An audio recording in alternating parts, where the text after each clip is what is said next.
ለምንድነው ሰው ሲከናወን እኛ የምንደክመው? ፍሬያማ ለመሆን ምን ማድረግ አለብን ብላችሁ ራሳችሁን ጠይቃችሁ ታውቃላችሁ?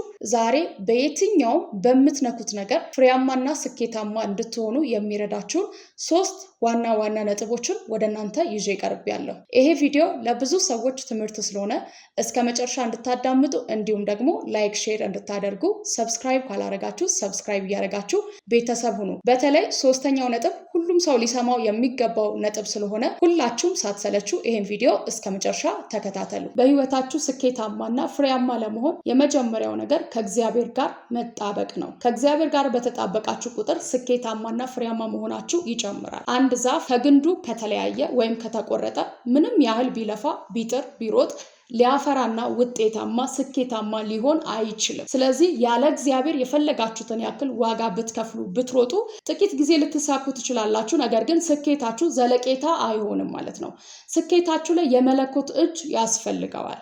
አንድ ቅርንጫፍ ከግንዱ ከተቆረጠ በኋላ የፈለገውን ያክል ቢለፋ ቢጥር ሊያፈራ አይችልም፣ ይልቁኑ ይደርቃል። ስለዚህ እናንተም ከእግዚአብሔር ጋር ካልተገናኛችሁ ስኬታችሁ ዘለቄታ አይሆንም። ዘለቄታ ያለው ስኬት እንዲያገኛችሁ ከፈለጋችሁ መለኮታዊ ድጋፍ ያስፈልጋችኋል። የእግዚአብሔር ቃል ሲናገር በዮሐንስ ወንጌል ምዕራፍ 15 ከቁጥር 4 ላይ እንደዚህ ይላል፣ በእኔ ኑሩ እኔም በእናንተ። ቅርንጫፎችን በወይን ግንድ ባይኖር ከራሱ ፍሬ ሊያፈራ እንዳይችል እንዲሁ እናንተ ደግሞ በእኔ ባትኖሩ አትችሉም ይላል። ስለ መንፈሳዊ ህይወት ሊሆን ይችላል፣ ስለምትሰሩት ነገር ሊሆን ይችላል። ዘለቄታ ስኬትና ፍሬ ያለው ከእግዚአብሔር ጋር በመጣበቅ ብቻ ነው። ስለዚህ ይህንን ዓለም ለማሸነፍ የድካማችሁን ፍሬ ለማግኘት ሁላችሁም ዛሬውኑ ከእግዚአብሔር ጋር ያላችሁን ህብረት ልታስተካክሉ ይገባል። አንድ ወቅት የሰማሁትን እውነተኛ ታሪክ በዚህ አጋጣሚ ልንገራችሁ። በአፍሪካ ሀገር ላይ አንድ ጊዜ ዝናብ ጠፋ። ከዛ የተነሳ ምድሪቱ እጅግ በጣም በድርቀት ተመታች። ቅጠሎች ረገፉ፣ ሳሮችም መጠውለግ ጀመሩ።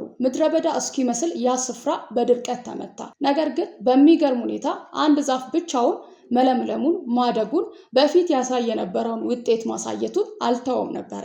በዛ አካባቢ ላይ ይኖሩ የነበሩ ሰዎች ስለዚህች ዛፍ እጅግ በጣም ይገረሙና ይደነቁ ነበር። ከዛሬ ነገ ትደርቃለች እያሉ ቢጠብቁም እሷ ግን ከዛ ስፍራ ንቅንቅ ልትል አልቻለችም። ነገር ግን ያቺ ዛፍ ልትደርቅ አልቻለችም፣ ይልቁኑ ማደግና መጨመር እንጂ። እና የአካባቢው ነዋሪዎች እስቲ የዚችን ዛፍ ሚስጥር ማወቅ አለብን ብለው ተሰብስበው ተማከሩ። የዚችን ዛፍ ሚስጥር ለማወቅ ዛፏ ያለችበት ስፍራ ላይ ሄደው ዛፏን መቆፈር ጀመሩ። እስከ ስር ድረስ እስከ ጥልቅ ድረስ ቆፈሩ። ዛፏን ቆፍረው መጨረሻ ላይ ያገኙት ሚስጥር እጅግ በጣም ገራሚና አስደናቂ ሚስጥር ነበረ። ሁሉም ያንን ካየ በኋላ ይነጋገርና ይገረም ጀመረ። ይሄ ሚስጥር ምን መሰላችሁ ወዳጆቼ? ዛፏ እጅግ በጣም ስር ሰዳ ነበረ።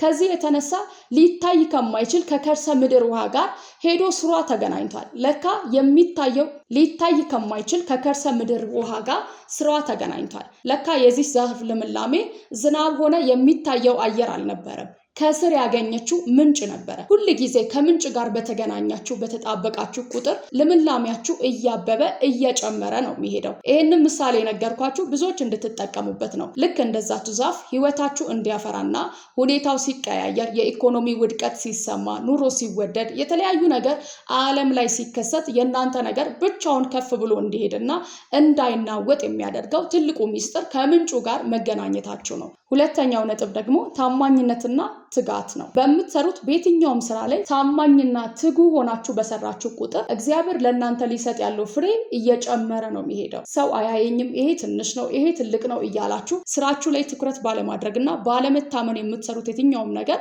ዘር መልሶ መብቀሉ ስለማይቀር በህይወታችሁ ላይ ሊደርስ ያለውን በረከት እንድታጡት ያደርጋል። ስለዚህ ሁላችሁ በምትሰሩት ስራ ታማኞችና ትጉዎች ሁኑ። መለኮታዊ መከናወን ሰነፍ ሰዎችን አይፈልግም። ስለዚህ ከዛሬ ቀን ጀምሮ ስንፍና ከእናንተ ህይወት ላይ አስወግዱ። መጽሐፍ እንደሚናገር በጥቂቱ የታመነ በብዙ ይሾማል ይላል። ስለዚህ ዛሬ በጥቂቱ በታመናችሁበት ነገር ላይ እግዚአብሔር ነገ ደግሞ በብዙ ይሾማችኋል። እንደ ሌሎች ፍሬያማና ስኬታማ ለመሆን ከፈለጋችሁ በርትታችሁ ታማኝና ትጉ ሆናችሁ ልትሰሩ ይገባል። ትንሽ ነው ትልቅ ነው ሳትሉ ስራን የምትሰሩት ለጌታ ብላችሁ ብትሰሩ ውጤታችሁና ፍሬያችሁ እጅግ በጣም የበዛ ይሆናል። ስለዚህ ዛሬ በቅንነት የምትዘሩት የትኛውም መልካም ዘር ነገ እልፍና ብዙ ሆኖ በህይወታችሁ ላይ የምታፈሩት ውጤት ይሆንላችኋል ማለት ነው። ትጋታችሁና ታማኝነታችሁ ይቀጥል። የእግዚአብሔር ቃል ሲናገር የሉቃስ ወንጌል ምዕራፍ 16 ከቁጥር 10 ላይ በጥቂቱ የታመነ በብዙ ይሾማል ይላልና ዛሬ በየትኛውም በጥቂቱ ነገር ላይ በታማኝነት ስትሰሩ እግዚአብሔር ደግሞ ነገ በትልቅ ነገር ላይ ይሾማችኋል። ሶስተኛው ደግሞ ሁላችሁም ትኩረት ሰጥታችሁ ልታዳምጡትና ልትሰሙት የሚገባ ትልቅ ሚስጥር ነው። በአስተሳሰብና በቃል መከናወን። አደራችሁ ይሄ መልእክት እስከ መጨረሻ አዳምጡት። በህይወታችሁ ላይ የምትናገሩት ቃልና የምታስቡት አስተሳሰብ የህይወታችሁ መንገድ ነው። በጣም ብዙ ሰዎች እኔ አልችልም፣ ደካማ ነኝ፣ አይሆንም፣ ለኔ ሲሆን አይሳካም፣ ለኔ ሲሆን አይከናወንም የሚል የስንፍና ንግግር ሁልጊዜ በራሳቸው ላይ ሲናገሩ ይደመጣል። ታዲያ ይህ ንግግር እውነትም በህይወታቸው ላይ ሆኖ እናያለን። ምክንያቱም ሰይጣን ንግግራቸውን ሰምቶ መንፈስ ዓለም ላይ ደግሞ ወደ ስራ ይተገብረዋል። ከዛሬ ቀን ጀምሮ ከአእምሯችሁም ከአንደበታችሁም እኔ አልችልም፣ እኔ ይህን ብሞክር አይሳካልኝም፣ ይጨነግፍብኛል፣ እኔ ነካሁት ሁሉ ይበላሻል የሚሉ አስተሳሰቦችንና አነጋገሮችን ልትቀብሯቸው ፈጽሞ ልታስወግዷቸው ይገባል። ምክንያቱም ለስኬታችሁ ትልቁ እንቅፋት ስለሆነ ሰው የንግግሩን የአንደበቱን ፍሬ ይበላል። ስለዚህ የምትናገሩት ነገር መንፈስ ዓለም ላይ ትርጉም ስላለው ለቃላችሁ ለአስተሳሰባችሁ ልትጠነቀቁ ይገባል። የእግዚአብሔር ቃል ሲናገር ምሳሌ 18 ከቁጥር 21 ላይ እንደዚህ ይላል፣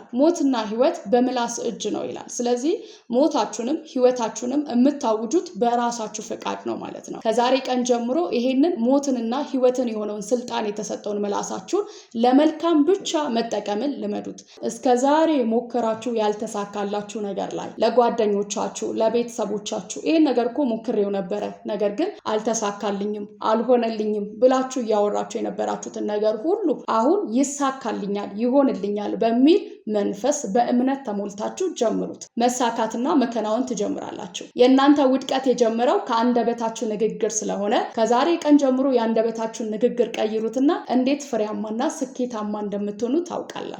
ወዳጆቼ በዚህ ቪዲዮ ብዙዎች እንደተጠቀማችሁ ተስፋ አደርጋለሁ። እስኪ አሁን ይህን ቪዲዮ ከሰማችሁ በኋላ በራሳችሁ ላይ መልካም ንግግርንና መልካም ቃልን ብቻ አውጁ። ደግሞ ሁሌ ልትረሱት የማይገባው አንድ ነገር እግዚአብሔር ለእናንተ የሚያስበውን ሐሳብ ያውቃል። እሱም ፍጻሜና ተስፋ ይሰጣችሁ ዘንድ የመልካም ሐሳብ እንጂ የክፉ ሐሳብ አይደለም። ትንቢተ ኤርምያስ ምዕራፍ 29 ላይ የእግዚአብሔር ቃል ይህንን ይናገራል።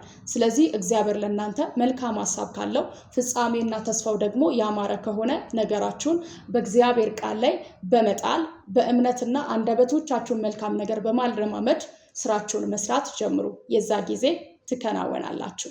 የዛሬው መልእክቴ ይህን ይመስላል። ከወደዳችሁት እንዲሁም ሐሳብ አስተያየት ካላችሁ ኮሜንት ሴክሽን ላይ ጻፉልኝ። በቀጣይ ደግሞ በሌላ ቪዲዮ እስክንገናኝ ድረስ ወዳችኋለሁ። ቪዲዮ ለብዙ ሰዎች እንዲደርስ ሼር ማድረጋችሁን እንዳትረሱ። ጸጋና ሰላም ከእናንተ ጋር ይሁን። ሻሎም